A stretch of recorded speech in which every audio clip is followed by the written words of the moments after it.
Hello மக்களே, நண்பாம்லேஸ் எப்படி இருக்கிறீங்க? விஜய் டாக்ஸ் 2.0 இது என்னுடைய புது சேனல். இந்த சேனலில் பார்த்தீங்கன்னா உள்ளூரில் இருந்து உலகம் பூரா நடக்கிற விஷயங்களை உங்கள் கையில் கொண்டாந்து சேர்க்கறதுக்கான உன்னதமான சேனலை தான் டிசைன் பண்ணியிருக்கேன். இந்த சேனலை சப்ஸ்கிரைப் பண்ணிவிட்டு பெல் பட்டனை ப்ரெஸ் பண்ணி வச்சுங்க. நான் போடுற வீடியோஸ் டெய்லி உங்களுக்கு வந்து சேரும். டெய்லி ஒரு வீடியோ 6 மணிக்கு போடுவேன். இந்த சேனலோட லிங்க்கு கீழே டிஸ்கிரிப்ஷனில் இருக்குது. தயவு செஞ்சு கிளிக் பண்ணி சப்ஸ்கிரைப் பண்ணிக்கங்க. இப்போ இந்த சேனலில் கரண்ட் இஷ்யூவாக நடக்கக்கூடிய ஈரான் இஸ்ரேலை பற்றி போயிட்டுருக்கு. ரொம்ப சிம்பிளாக உங்களுக்கு புரிகிற மாதிரி கொடுத்துக்கிட்டு இருக்கேன். Don't miss it. அப்புறம் வருத்தப்படுவீங்க.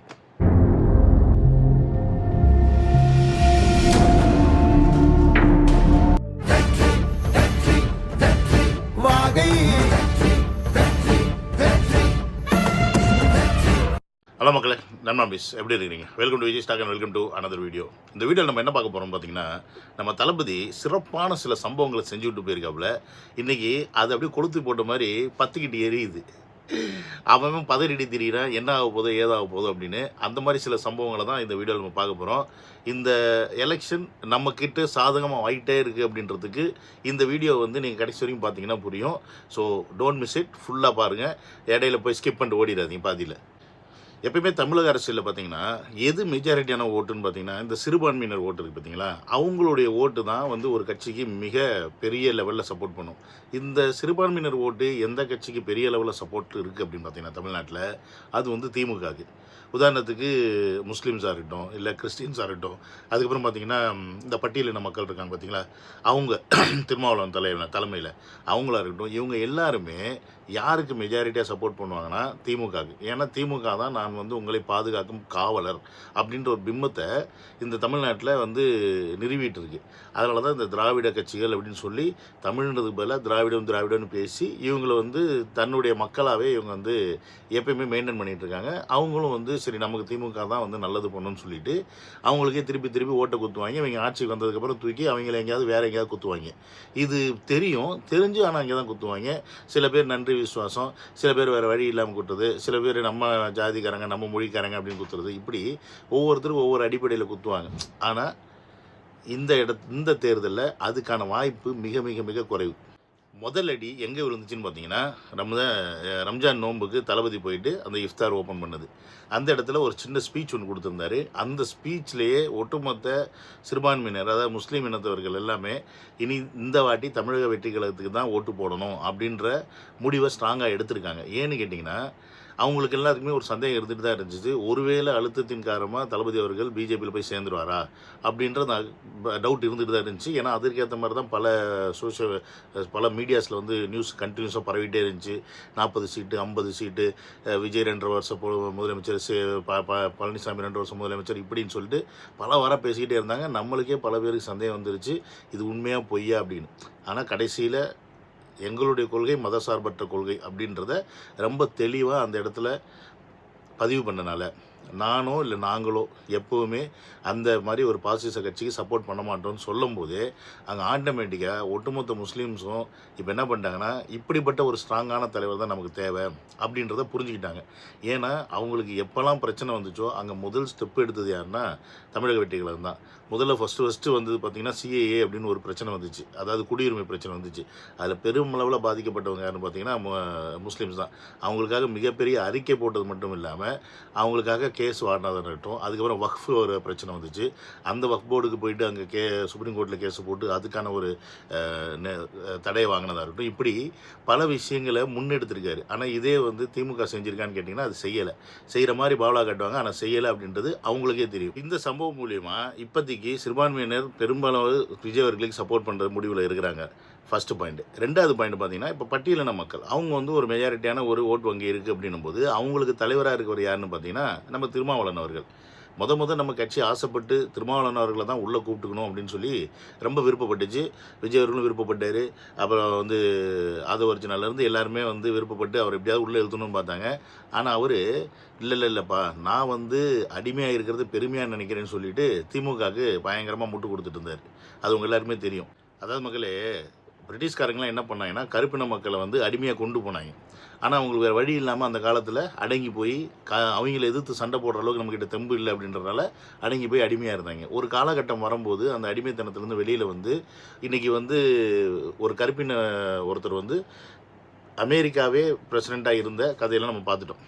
அப்போ ஒரு அடிமைத்தனத்தில் இருக்கிறது தவறு கிடையாது. அந்த அடிமைத்தனத்திலேருந்து வெளியில் வரதுக்கு ஒரு சந்தர்ப்பம் வரும்போது அதை பயன்படுத்திக்கிட்டு நம்ம வெளியில் வந்து நம்ம மக்களுக்கு நல்லது செய்யணும். அதுதான் வந்து ஒரு தலைவனுடைய தகுதி. ஆனால் இங்கே அப்படி ஒரு வாய்ப்பு கிடைச்சும் அந்த வாய்ப்பை அப்படி தட்டி உதறிட்டு போன ஆள் யாருன்னு கேட்டிங்கன்னா திருமாவளவன். ஏன்னா இங்கே வந்து தமிழக வெற்றிகளத்துலேருந்து ஆட்சியிலும் பங்கு அதிகாரத்திலும் பங்கு அப்படின்னு சொல்லி தான் தளபதி அவர்கள் முதல் மாநாட்டிலே சொல்லியிருக்காரு. அப்போ இங்கே வந்திருந்தாருன்னா அவருக்கு 10 சீட்டோ இல்லை, ஒரு 20 சீட்டு கூட கிடச்சிருக்கலாம், இல்லை 25 சீட்டு கூட கிடச்சிருக்கலாம். அது மட்டும் இல்லாமல் ஆட்சியிலும் பங்கு அதிகாரத்திலும் பங்கு வின் பண்ணா அப்படின்றது மிகப்பெரிய ஒரு சப்போர்ட். அப்போ இந்த ஒரு விஷயத்தை உதாசீனப்படுத்திட்டு இல்லை நாங்கள் இன்னும் வந்து முதலமைச்சர் ஆகிறதுக்காக அந்த தகுதியை இன்னும் அடையவில்லை, நாங்கள் அந்த தகுதியை அடையும் போது நாங்கள் வந்து வேறு கூட்டணி பற்றி சிந்திக்கிறோம், அது வரைக்கும் எங்களுடைய கூட்டணி திமுகவில் பயணம் பெறும்னு சொல்லி பந்தாவை பீத்துட்டு இப்போ எப்படி உட்காந்து பேசிட்டு இருப்பாருங்க. போகும் மக்கள் நல கூட்டணியில் நாம் இருந்தபோது 25 தொகுதிகளில் நாம் போட்டியிடக்கூடிய வாய்ப்பு கிடைத்தது. அப்போது நான் சுதந்திரமாக முடிவெடுக்க முடிந்தது, பலருக்கும் வாய்ப்பளிக்க முடிந்தது. 10க்கும் கீழே மிக சொற்பமான இடங்களை பெறுகிற போது நீண்ட காலமாக காத்திருப்போர் பட்டியலில் இருக்கக்கூடியவர்களையும் நாம் கணக்கில் கொள்ள வேண்டியிருக்கிறது. நாம் ஒரு கூட்டணியில் இருக்கிறோம், மெகா கூட்டணியில் இருக்கிறோம், 23 கட்சிகள் அங்கவகிக்கிற கூட்டணியில் இருக்கிறோம். அதனால் நாம் போட்டியிடுவதற்கான வாய்ப்புள்ள தொகுதிகளின் எண்ணிக்கை குறைவானதுதான் அனைவரும் அறிந்த உண்மை. புரியுதுங்களா? கூட்டணியில் அவர்கள் சமரசம் செய்து கொண்டார்கள், அதிலும் நம்மளையும் சமரசம் பண்ண சொல்லிட்டாங்க அப்படின்னு வேற வழியே இல்லாமல் இன்னைக்கு சமரசம் பண்ணிட்டு இருக்காங்க. ஏன்னு கேட்டிங்கன்னா தேமுதிக உள்ளே வந்துடுச்சு. புரியுதுங்களா இல்லையா? தேமுதிக உள்ளே வந்ததுக்கான ரீசன், தேமுதிக வந்து அவ்வளோ பெரிய கட்சி, திருமாவளவன் கூட சப்போர்ட் பண்ணும்போது ஆக்டிவாக கூட இல்லை. அவங்க திருமாவளவனோட ஓட்டு வங்கி கம்மி தான். பட் இருந்தாலும் தேமுதிகவுக்கு இவ்வளோ முக்கியத்துவம் கொடுத்துருக்கு திமுக. ஆனால் இங்கே திருமாவளவன் அவர்களை காம்ப்ரமைஸ் பண்ணிக்க சொல்லியிருக்கு. ஸோ இதுலேருந்து என்ன புரியுது? தேமுதிக ஒருவேளை விஜயர்கள் கூட சேர்ந்துடவே கூடாதுன்றதுக்காக இந்த பக்கம் மிகப்பெரிய லெவலில் பணப்பரிமாற்றமும் அவங்களுக்கு கேட்ட பதவி லொட்டு லொசுக்கு எல்லாமே திமுக கொடுத்துருக்கு. இந்த பக்கம் ஒருவேளை அவங்க விஜயர்கள் சேர்ந்திருந்தா விஜயகாந்த் அப்படின்ற அந்த ஒரு பிம்பம் அது பயங்கரமான இன்னொரு வேல்யூ ஆடட் வந்து விஜயர்களுக்கு சப்போர்ட் பண்ணுன்ற அந்த ஒரே காரணத்துக்காக அவங்க வந்து இந்த பக்கம் சேரவே விடாமல் பார்த்துக்கிட்டாங்க. பட் பிரேமலதா அவர்களுக்கு நம்ம புருஷனுடைய பேர் நிலைக்கணும், அப்படி வரணும், பிள்ளைங்க அப்படி வரணும்லாம் கிடையாது. இன்றைக்கி டேட்டுக்கு எனக்கு காசு வேணும், அதனால் எவ்வளோ கொடுக்குறே கொடு, எனக்கு ஒரு ராஜ்யசபா சீட்டு என் தம்பிக்கு வேணும், அதனால் அதை கொடுங்க, நான் வந்துடுறேன்னு சொல்லி அங்கே போய் ஐக்கியமாயிட்டாங்க கல்லாப்பேட்டி கூட்டணியாக. ஸோ இப்போ திருமாவளவன் அவர்கள் இந்த சீட்ஸை காம்ப்ரமைஸ் பண்ணிக்கிட்டது மூலயமா ஸோ இவங்க என்ன பண்ணுவாங்க அப்படின்னா இவரை நம்பி இருக்கக்கூடிய இளைஞர்களாக இருக்கட்டும், இல்லை அந்த இனத்தவர்களாக இருக்கட்டும் என்ன பண்ணுவாங்க? இப்போ ஏன்னா இந்த ஆளை நம்பி நம்ம பின்னாடி நின்று நமக்கு ஏதாவது ஒன்று வாங்கி கொடுப்பாருன்னு பார்த்தா நமக்கு கொடி கம்பம் நடுறதுக்கு கூட நமக்கு உரிமை இல்லை, திமுக விட மாட்டேங்குது. அதுக்கிட்ட போய் இவ்வளோ காம்ப்ரமைஸ் பண்ணிக்கிட்டு 5 சீட்டுக்கு போய் இப்போ உட்காந்துருக்கணுமா? தேமுதிகனா அவ்வளோ பெரிய ஆளா அப்படின்ற வாக்குவாதம் பிரச்சனையும் ஆரம்பிக்க ஆயிடுச்சு. அப்போ அது என்ன ஆகும்னா அந்த வாக்கு வங்கி ஆட்டோமேட்டிக்காக இந்த பக்கம் தமிழக வெற்றி கழகத்தை நோக்கி வர்றதுக்கான வாய்ப்பு இருக்குது. ஸோ அப்போ இங்கே இவருக்கான வாக்கு வங்கின்னு ஒன்று இருந்துச்சு பாருங்கள். இப்போ 8% மேலே கிராஸ் பண்ணி இப்போ அவர் வந்து ஒரு அங்கீகார கட்சியாக வந்து திருமாவளவன் வந்திருக்காரு பாருங்கள். இந்த அங்கீகாரப்பட்ட கட்சி அப்படின்றது இனி போச்சு. ஏன்னா அது அந்த 10% வாக்கு இனி வருமானு கேட்டிங்கன்னா வர்றதுக்கான வாய்ப்பு கிடையாது. அப்போ இந்த இடத்துல 2 சம்பவம், ஒன்று வந்து இந்த பக்கம் முஸ்லீம்ஸாக தாம் பக்கம் கொண்டு வந்ததாக இருக்கட்டும், இந்த பக்கம் பட்டியல மக்களை தாம் பக்கம் வந்து ஆட்டோமேட்டிக்காக அதுவும் வந்துருச்சு. இப்போ விஜயவர்கள் இதுக்காக மெனக்கடலை.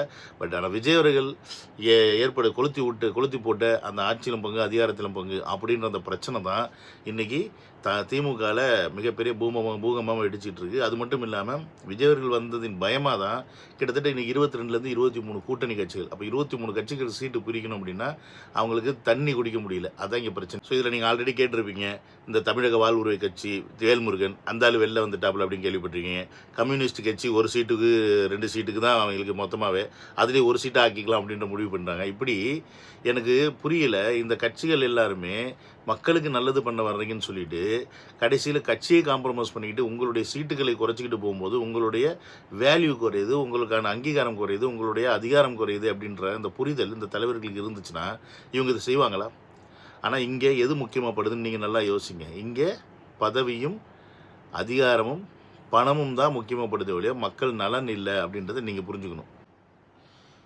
3வதா இப்போ இதில் வந்து கிறிஸ்தவர் மதத்தை சேர்ந்த நபர்களை வந்து நம்ம விட்டுட்டோம். ஒரு சைடு வந்து இப்போ விஜயவர்கள் கிறிஸ்டின் தான் அப்படின்றனால பெரும்பான்மையான கிறிஸ்டின்ஸ் அவருக்கு வந்து ஆட்டோமேட்டிக்காகவே சப்போர்ட் பண்ண ஆரம்பிச்சிருவாங்க.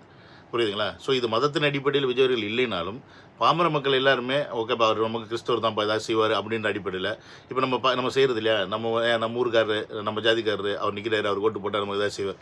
இந்த எண்ணம் வந்து பாமர மக்கள்கிட்ட பெரும்பான்மையாக இருக்கிறனால அந்த மாதிரி ஒரு பாயிண்ட் ஆஃப் வியூவில் போடுறதுக்கான வாய்ப்புகள் அதிகம். ஆனால் அந்த வாய்ப்புகளை குறைக்கிற மாதிரி இந்த திமுக என்ன பண்ணுது அப்படின்னு பார்த்தீங்கன்னா, நாங்கள் தான் உங்கள் காவலர் அப்படின்னு சொல்லிட்டு இந்த சர்ச்சில் இருக்கக்கூடிய பெரிய ப்ரீஸ்ட்டுங்களாம் இருக்காங்களா, பாதிரியார்கள், ஃபாதர்ஸா, அவங்கக்கிட்ட அவங்கள மாதிரி ஆட்கள்கிட்ட இவங்க என்ன பண்ணுறாங்கன்னா, எங்களுடைய இவங்க வந்து ஒரு ப்ரொபகண்டாவை பண்ணிடுறாங்க. அந்த பாதிரியாரெல்லாம் இப்போ என்ன பண்ண ஆரம்பிச்சிட்டாங்க அப்படின்னு சொல்லி பார்த்தீங்கன்னா, நீங்கள் எல்லாம் வந்து சப்போர்ட் பண்ண வேண்டியது திமுகவுக்கு, விஜய் அவர்களுக்கு இல்லை, தமிழக வெற்றிகளும் கிடையாது, நமக்கான பாதுகாவலர்கள் திமுக தான் அப்படின்ற மாதிரி ஒரு ப்ரொபகண்டாவை பண்ணுறாங்க. இதை எனக்கு ஒரு லேடி வந்து எனக்கு அவங்க கிறிஸ்டின் தான், அவங்க எனக்கு டைரெக்டாக எனக்கு மெசேஜ் பண்ணியிருந்தாங்க வாட்ஸ்அப்பில். இந்த மாதிரி வந்து எங்கள் ஊரில் வந்து சொல்கிறாங்க, இப்போ என்ன பண்ணுறது அப்படின்னு. ஸோ இவங்களுக்கெல்லாம் நான் ஒன்று சொல்லிக்கிறேன், நீங்கள் யோசிங்க. அதாவது நமக்கு நல்லது செய்யணும் அப்படின்னா கடவுள் நேரம் வந்து செய்ய மாட்டார், எங்கேயாவது ஒரு உருவத்தில் தான் வந்து செய்வாங்க அப்படின்றது தான் நிதர்சனமான உண்மை. இப்போ பாதிரியார் அப்படின்றவரும் மனுஷன்தான், அவரும் வந்து 100% பர்ஃபெக்டாக இருப்பாரா வைப்பாரா அப்படின்ற அந்த கருத்துக்குள்ளே நீங்களே போய் யோசிங்க. ஆனால் இங்கே இந்த 75 வருஷத்தில் நமக்கான தேவைகள் என்ன செஞ்சு கொடுத்துருக்கு இந்த அரசாங்கம் அப்படின்றதையும் யோசிங்க.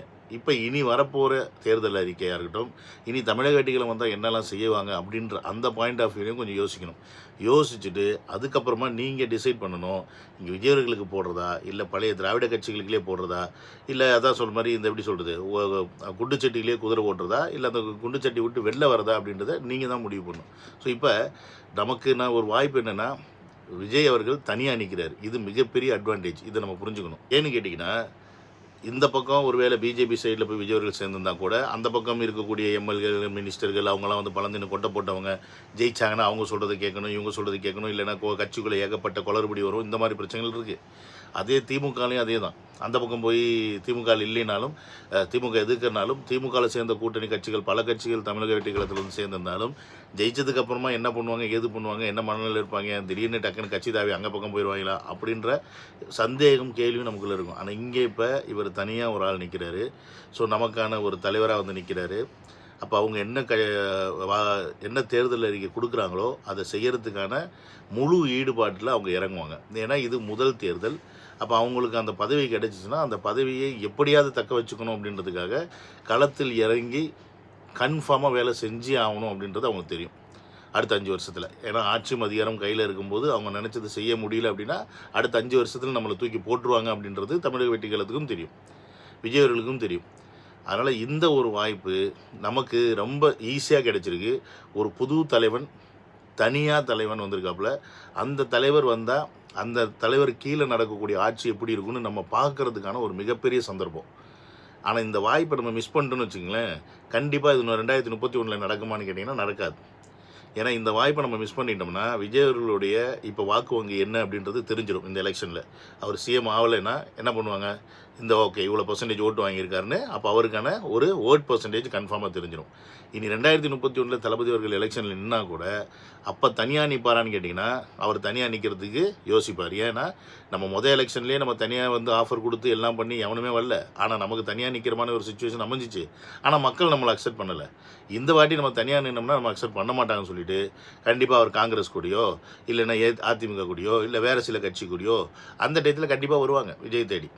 அப்போ அந்த மாதிரி டயத்தில் அவர் கூட்டணி வச்சுட்டு வேறு வழி இல்லாமல் அரசியல் களத்தில் இறங்கி பயணிப்பார். ஸோ இங்கே நமக்கான அரசியலை நம்ம தான் முடிவு பண்ணணும். நம்ம தப்பாக முடிவு பண்ணிவிட்டு நமக்கு அவங்க செய்யலைன்னு சொன்னால் அது தவறு.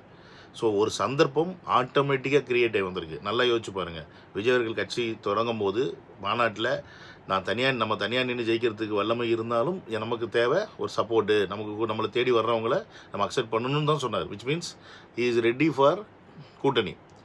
ஆனால் இது ஆண்டவனாக பார்த்து கிரியேட் பண்ணி விட்ட ஒரு விஷயம். கூட்டணியே இல்லாமல் இன்றைக்கி விஜய் அவர்கள் தனியாக நிற்கிற ஒரு சூழ்நிலை தமிழ்நாட்டிலும் சரி புதுச்சேரியிலும் சரி. இந்த மாதிரி ஒரு தலைவரை நம்ம சிஎம் ஆக்கி உட்கார வச்சோம்னா 2 திராவிட கட்சிகளும் ஒன்றுமே பண்ண முடியாது. அதை நல்லா யோசிச்சுக்குங்க.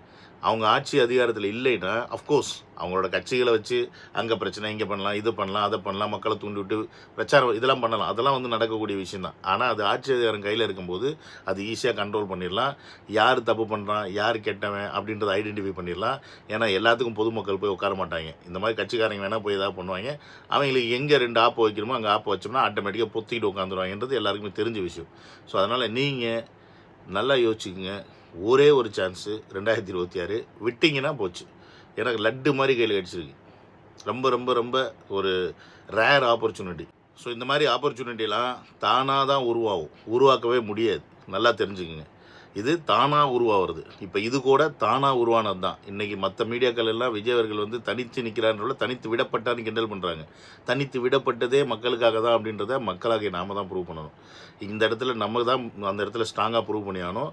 நாங்கள் அதாவது விஜய் அவர்கள் தனித்து விடப்பட்டாரா இல்லை விஜய் அவர்கள் மக்களுக்காக தனித்து விடப்பட்டாரா அப்படின்றத நம்ம தான் ப்ரூவ் பண்ணணும். இந்த இடத்துல அவர் எப்படி மற்ற கட்சிகள் தனித்து விடப்பட்டுச்சோ நம்மளும் அவரை விட்டுட்டோம் அப்படின்னா அப்போ தான் மக்களாலும் விஜய் அவர்கள் புறக்கணிக்கப்பட்டார், மற்ற கட்சிகளாலும் விஜய் அவர்கள் புறக்கணிக்கப்பட்டார்.